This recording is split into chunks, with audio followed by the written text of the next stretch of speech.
Naquele tempo, disse Jesus: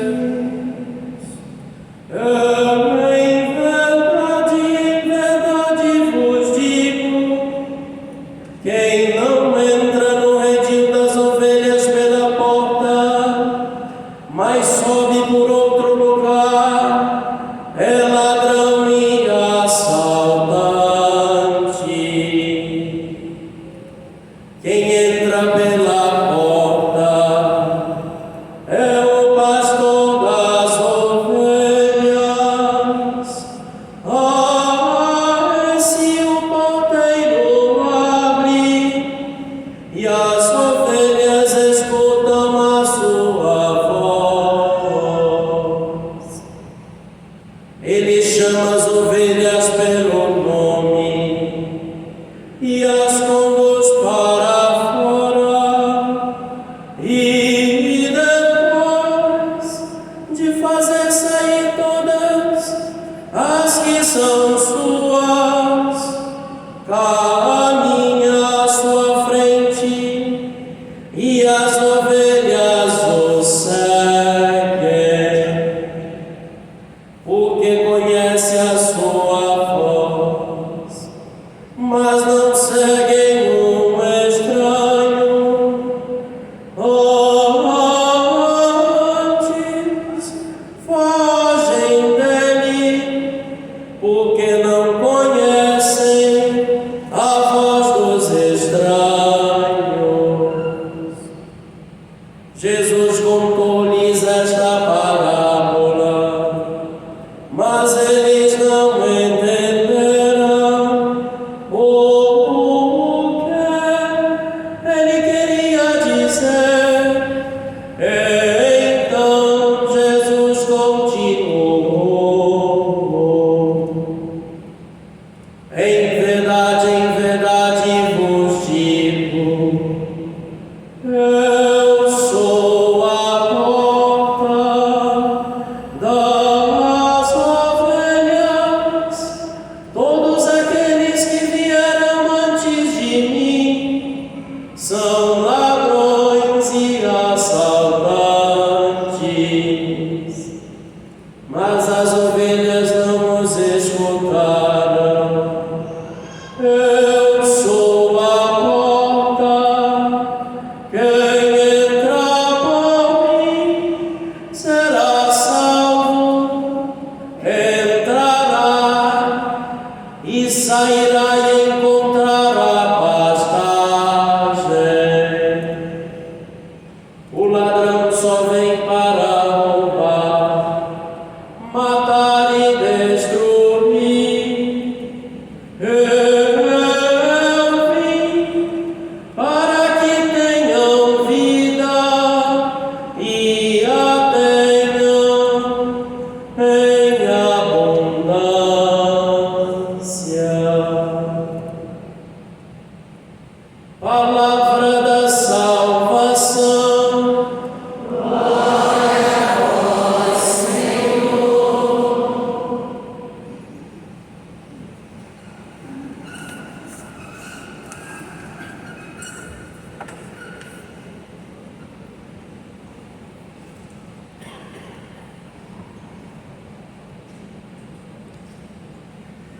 ressuscitou o bom pastor, que deu a vida por suas ovelhas e quis morrer pelo rebanho. Aleluia. Assim, queridos irmãos, nos precede a antífona de comunhão que iremos rezar.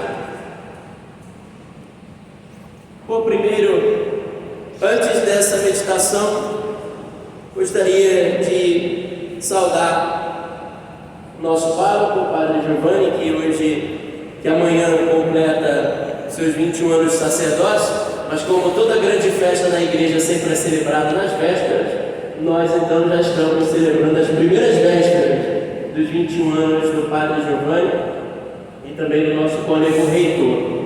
A eles dois, antes de que eu comece a falar, uma salva de palmas pelos 21 anos de Padre.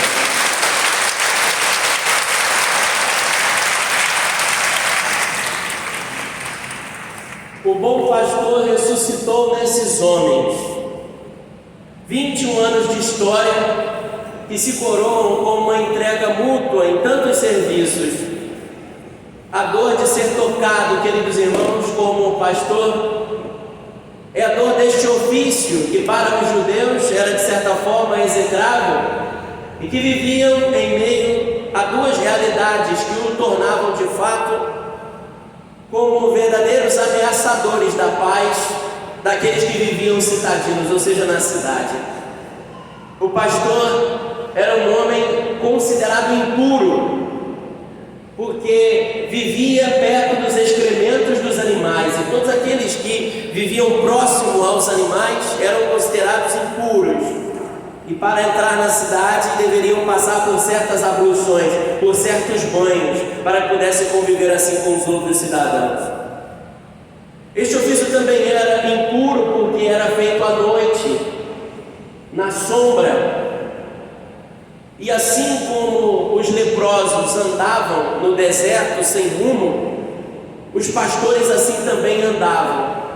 E o risco de contaminação do pastor pela lepra era muito alto, então por isso não eram homens e um ofício que era louvado ao povo de Israel.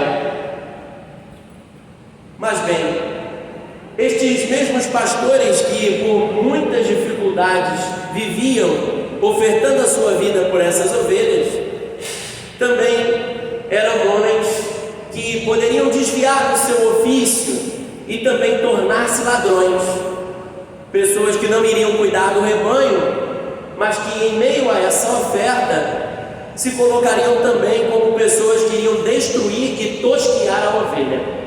O próprio livro de Oséias nos atenta a essa realidade, mas diante desse misto dentro desse ofício, é necessário nós nos colocarmos diante das palavras que hoje nos são ditas com muita beleza e muita verdade.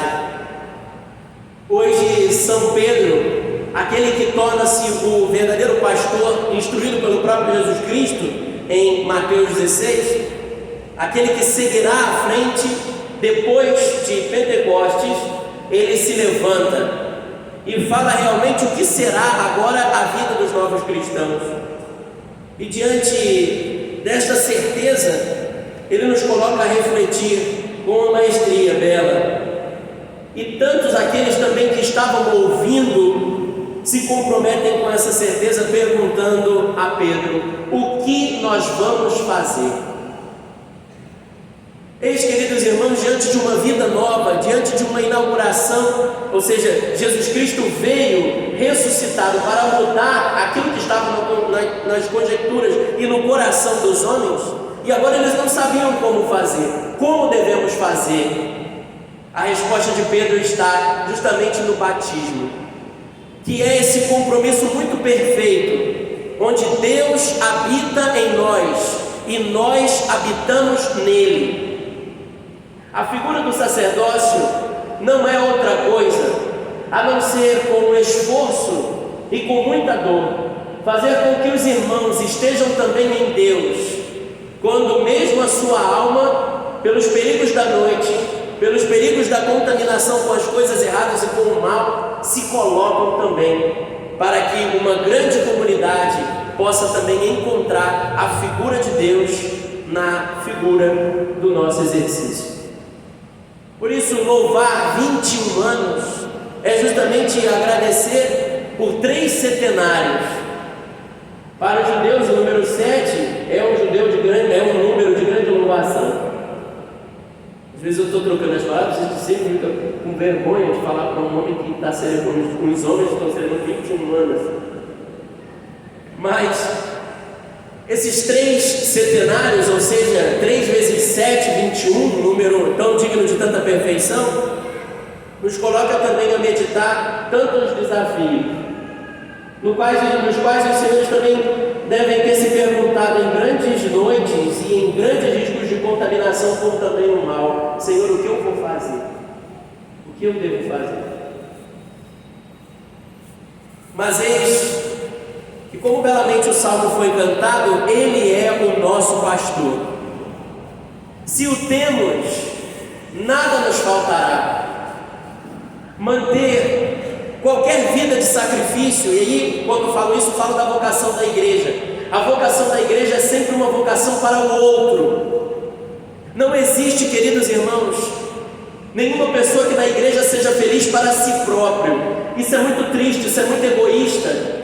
E o egoísmo já nos faz antecipar a vida do inferno. Se é bem verdade que a caridade nos antecipa a vida do céu, o egoísmo nos antecipa a vida do inferno. Ninguém pode na igreja ser feliz por si. É necessário sempre ser feliz, e a causa da felicidade há um outro. A felicidade do noivo não pode ser simplesmente em casar. A felicidade da noiva não pode ser simplesmente em casar. Mas a felicidade do noivo está em tornar a sua esposa feliz. A felicidade da noiva está em tornar o seu esposo feliz. A felicidade do padre não é simplesmente por ser padre, mas é justamente de tornar uma comunidade feliz, de dar sentido, quando na vida das pessoas às vezes não tem tanto sentido assim. É justamente essa exclamação de dizer: nada nos faltará, porque temos a Deus. Quantas dores, quantas mortes, quantos momentos difíceis não se deve passar em 21 anos dessa nossa vida. Eu costumo dizer, e aí não me entendam mal, que a vida do padre às vezes é contada como a vida dos cães, né? Um ano vale 4, né? Imagina, é tanto sofrimento, tanta dor.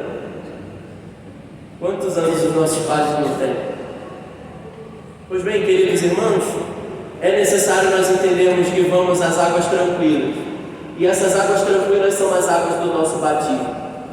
É sobre o ofício desses homens, é sobre o ofício da igreja que nós somos convidados a ter essa certeza: eu sou filho de Deus. E o que representa ser filho de Deus neste mundo? Representa, queridos irmãos, justamente essa carta que nos é colocada e saindo da boca de São Pedro, essas afirmações. Sermos filhos de Deus é justamente sermos filhos daquele que da sua boca não saiu mentira. Sermos filhos de Deus é justamente ser aquele que é a pedra angular. No momento necessário Ele vai estar junto de nós, no momento necessário Ele se encaixa no nosso testemunho, na nossa vida. No momento certo nós estaremos unidos. Vós sois a raça escolhida. Sermos filhos de Deus é termos essa ciência de que somos escolhidos, de que somos um sacerdócio para a nação do Rei. Ele nos conquistou e nos proclama admiráveis, porque antes do nosso testemunho e das nossas dores, Ele caminhou à nossa frente. Queridos, como já disse, o ofício do pastor é de fato um ofício execrável para os judeus, e que é nosso Senhor Jesus Cristo que faz a mudança desse ofício. Deus ama os pastores. É interessante perceber isso, porque desde o início da Sagrada Escritura nós já percebemos o amor de Deus por um pastor. E aí essa pergunta: qual o primeiro pastor da Sagrada Escritura? Alguém quer dizer? Qual o primeiro pastor? Abel, o primeiro pastor da Sagrada Escritura. A ele é pedido: coloca o teu sacrifício, aquilo que você tem de melhor. E aquilo que ele colocou de melhor à disposição do Senhor, o fez morrer. pela inveja e a cobiça do seu outro irmão. Deus também pediu a esses dois homens aquilo que eles tinham de melhor. Mas nós sabemos o quanto a cobiça e a inveja também tentam matar e destruir. Mas é necessário, queridos pais, queridos irmãos, ter a certeza de quando nós nos comprometemos com aquilo que é melhor e aquilo que Deus nos deu, ainda que custe a nossa vida sustentar com tanta dor, que sejamos sustentados. Porque os senhores fazem a imagem daquele que também entregou a sua vida e foi vítima também da inveja daqueles que eram os superiores do povo. Mas mesmo assim, Jesus assumiu e entregou o seu povo, se doando por nós. O segundo pastor da Sagrada Escritura, que muito nos chama a atenção, é Moisés, um gago, um homem que tinha dificuldade na fala, mas Deus o chama e diante do seu ofício de pastorear, fala com ele numa revelação única, pedindo: tira as sandálias dos teus pés, pois o lugar onde você pisa é santo. Queridos irmãos, pares, nesses 21 anos, quantos corações vocês não tocaram com a palavra de cada um de vocês, com a presença amiga? Aquele lugar sagrado. Tira as sandálias dos pés, os nossos calços, a necessidade às vezes de nos proteger. Isso às vezes pode ser uma tentação nossa, mas no coração de vocês isso não foi. E eis a certeza de que estão no lugar sagrado de tantos aqueles que vieram hoje celebrar este aniversário. O terceiro pastor louvado pela Sagrada Escritura se torna um pequeno e que destrói tantos. E eis a exigência de Deus. Ele quer que sejamos pequenos, porque aquele que já é muito grande, aquele que já é muito alto, aquele que já tem todo o poder, não precisa de mais poder. Samuel vai ungir Davi, o pequeno da casa. Ele nem estava em casa, mas Deus instrui o coração de Samuel: tem mais algum filho? Pergunta Jessé. E assim chega um menino pequeno. Queridos irmãos, para sermos um pastor, que Deus nos proteja e nos guarde, é necessário sermos pequenos. Porque quando temos um coração pequeno, Deus transforma o nosso coração com anseios grandes. Por isso, diante desses 21 anos, a grandeza de perceber a pequenez se dá justamente em encontrar situações que são impossíveis de a gente resolver. Mas, de fato, há algumas situações que nós nunca vamos conseguir resolver, porque é Deus que precisa resolver elas. Eis, queridos irmãos, essa certeza, esses três pastores, Deus ama esses três pastores e os escolheu, como escolheu tantos pastores que hoje aqui estão. A estes mesmos pastores ele coloca uma verdadeira exigência. A primeira é de que a voz seja inconfundível. É necessário que a nossa voz seja única, que fale de amor, porque aquilo que nos coloca sendo irmãos e sendo iguais é a linguagem do amor. Essa é a única voz que não consegue deturpar nenhum coração. Quando se está fazendo as coisas por amor, se fala somente de Deus, se atrai justamente só pessoas de Deus. E durante esses 21 anos, quantas pessoas não foram atraídas pela grandeza desse amor da voz que encantou muitos corações? Nosso Senhor Jesus Cristo depois vai dizer sobre a sua identidade. Depois de falar da voz, ele fala da sua identidade. Eu sou a porta. Eu justamente não entendi muito o que queria dizer e tive que recorrer a alguns outros textos para poder entender o que é quando Jesus Cristo diz que era a porta. O antigo redil que o pastor guardava as ovelhas era como um cercado de pedras que não tinha porta. À noite ele colocava todas essas ovelhas dentro desse redil E o que era a porta que fechava a saída das ovelhas e impedia o mal de entrar no redil? O seu próprio corpo. O pastor deitava, fazendo com que o seu corpo fosse a porta. Ainda hoje, queridos irmãos, o corpo de Cristo é aquilo que nos guarda. O corpo de Cristo é a porta que nos dá o acesso à grandeza do céu, que nos dá também o desejo de nos defendermos, de nos fecharmos de todo o mal que tenta entrar em nós.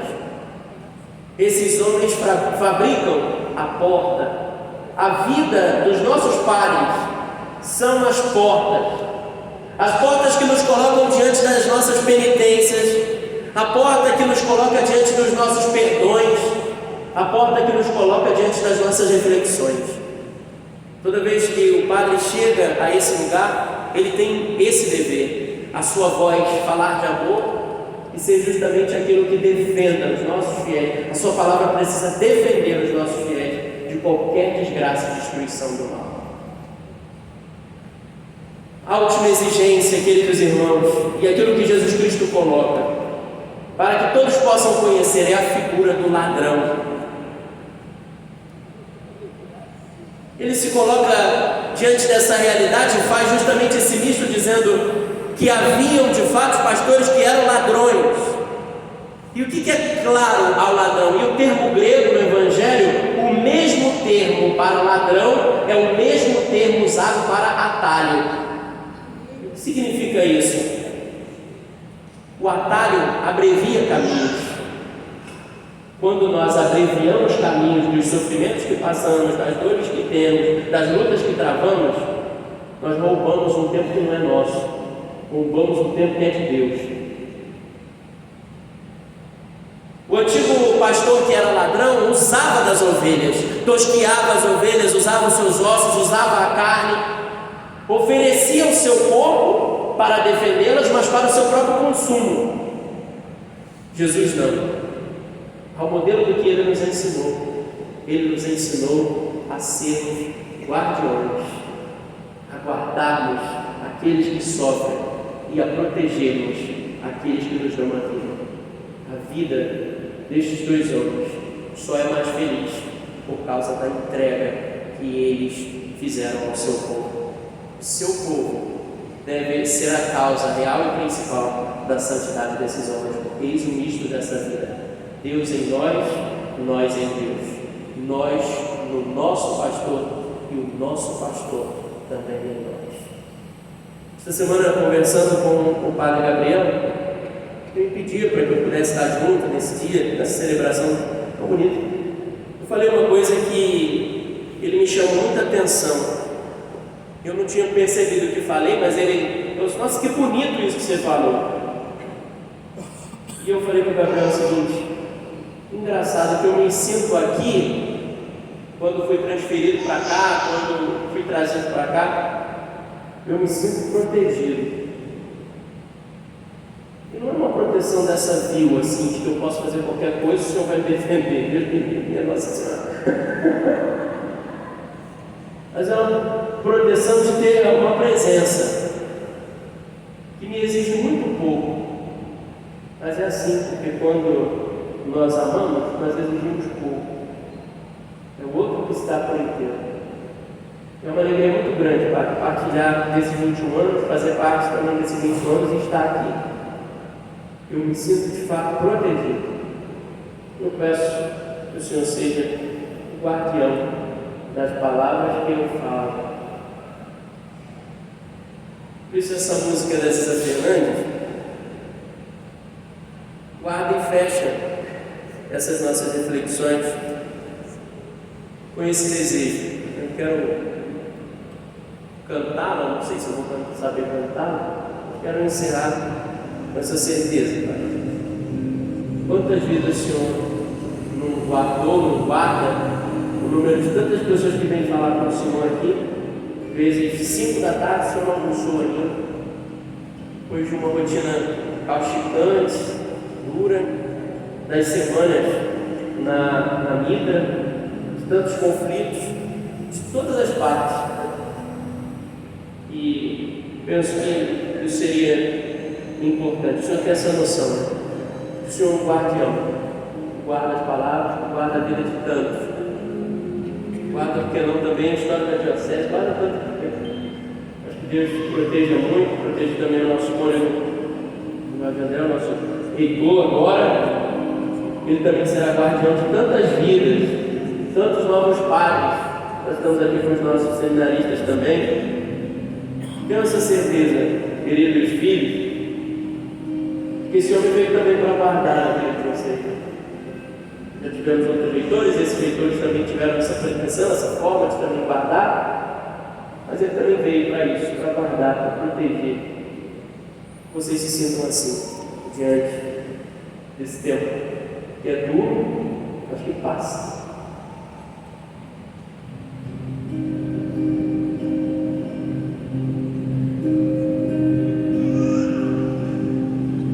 Seja sempre o guardião das palavras que eu falo, e também seja o pastor a conduzir os meus passos. Não me deixe por caminhos tortuosos caminhar, mas me mostre o que é amar. Tome conta da minha vida, ensinando-me a viver, para que eu possa desde agora muito mais lhe conhecer. Seja o meu melhor amigo, fique sempre do meu lado, livrando-me do pecado. Vamos ficar de pé, gente, cantando? Seja sempre o guardião das palavras que eu falo, e também seja o pastor, e também seja a conduzir os meus passos. Não me deixe por caminhos tortuosos caminhar, mas me mostre o que é amar. Tome conta da minha vida, ensinando-me a viver, para que eu possa desde agora muito mais lhe conhecer. Seja o meu melhor amigo, fique sempre do meu lado, livrando-me do pecado. Parabéns para a Giovana, parabéns para a Giovana.